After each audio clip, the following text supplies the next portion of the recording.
me, recruit to glory! Yo! Little help? Oh, you really dropped the ball there. Literally. I have no idea where your balls went. It really feels so weird that Borderlands 3 is a thing. I don't know what happened. When you look at Borderlands 3 and you go to Borderlands 4, they really rerouted that ship. The best way I can describe it is Borderlands 1 and 2 went from dad jokes to Borderlands 3, which was young adult jokes. And then Tiny Tina's went more nerd, and they were like, oh, we want the more nerdy thing? You guys like this more? And now 4 is pretty much back to dad joke goofiness with a little bit more dark, explosive stuff. Like a little bit more kind of like shock value than like there's like, even in the little bit I've played, there's been a few like pretty jaw-dropping moments. It's like, what? Yeah. Like there's getting some limbs ripped off and various parts ripped off in front of you, like as a joke. It's just like, damn, dude. Yeah, and even not as a joke. Like there's some character moments. Yeah. Mm-hmm. I think that the story and the writing of that game is probably the best it's been for me in Borderlands ever. The side quests are the best parts of that game by considerable margin. There's a couple, I talked about the claptrap stuff, which I think is improved by leaps and bounds. I did there's a serial killer quest chain, which is really good and like really fucking dark. And I don't mean in like, I think I'm midway through that one. Yeah, I don't mean in like the Borderlands dark, because the world's kind of grim in Borderlands, but I just mean in like a dark.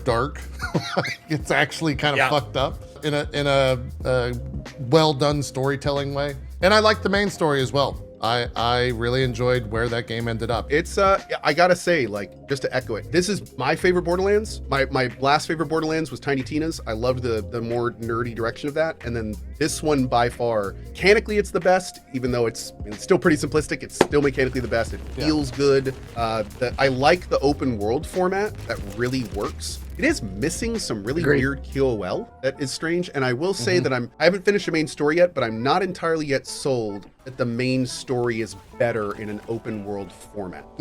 Like, I will say that the open world format has made it so I feel like some parts of the main story have been a little bit less impactful. But I don't really have an answer into how that could be done better in a game like this. So, but I will say, like, coming from 2 particularly, when you're kind of forced to go down that main story corridor, I feel like the beats hit a little more, but minor complaint.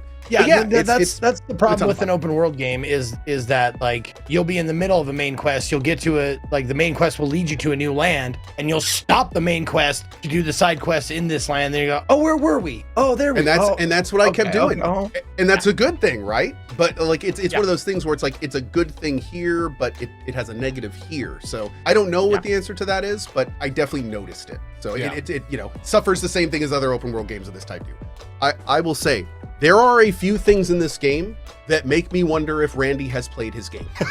like no, I kid you not. There are a few things in this game where it's just like, how are we to this point in video games and this was not thought of in a project of this scope with this many eyes on it? What I'd like Gearbox to do is sit down and really play their game. And the reason I say that is because there's a lot of things that I feel like are kind of right in your face if you do that there's no way should have made it into this game.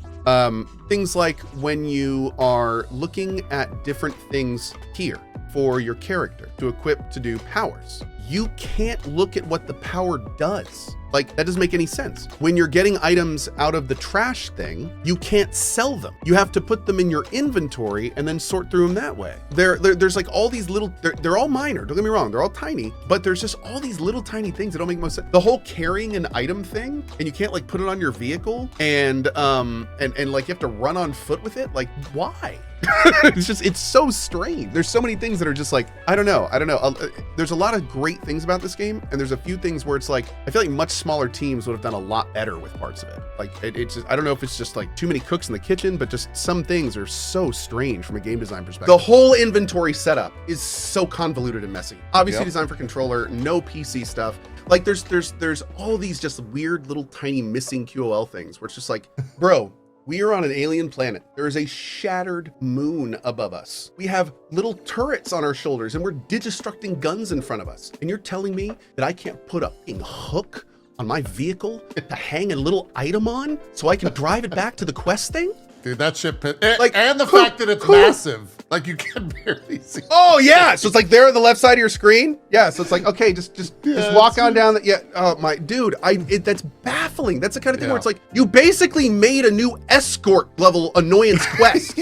Like you spawned in a brand new variant of escort quests. Yep. Why did you bring this into existence? Why did you do this? The world is better without this. It feels great to have that echoed after last week because I'm It's still crazy. pissed about that. I thought it was broken. I thought it was bugged when it first happened. I was like, wait, I can't warp? Yeah. Like what is like I could summon a gun out of the air. Why The can't I warp with this? The funniest part is the solution that the community has throwing done is throw it, get on your bike, run over, pick it up, throw it, get on your bike, run it, and then just kind of like doing that as fast as possible. Oh my god, dude. So that's how people are doing fucking it. amazing. Doing it quick. I haven't even gotten to that part. I'm looking forward to it. Let's go. The other thing. And also, I want to echo: if I sort my loot by something, remember that. Remember it. Yeah. Sorted by value, sorted by rarity, or by manufacturer, whatever. If I leave it there, just leave it there. Just Now listen, open the menu again, have it the same thing. I know this makes me a basic bitch, what I'm about to say. Okay, I know this. I realize there's all sorts of reasons you wouldn't want to go by this. But all I want to do is sort that big list of guns by the one that has the most damage in the top. That's all I want. I just want to sort by damage. I want to know which one is going to do the biggest hit. That's all I want, and I can't do that in a Borderlands game.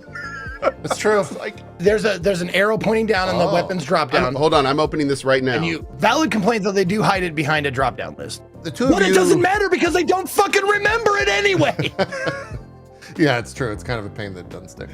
I don't know how much the two of you will be able to add to this conversation because you don't play Destiny. But the entire time I was playing and especially towards the end and finishing the main campaign, I could not get past the fact that this is essentially a better Destiny without the Destiny aspect of it. Yeah, if that's where this is going and everything that happens in the way that they kind of set up the end game, it makes me think that they could get there a couple years down the line. I really think that if this is what they're going to start doing and then they start adding more DLC and it's all story focused and then more and more and more, it just slowly starts to become Destiny. I'm about it. I hope it goes that way.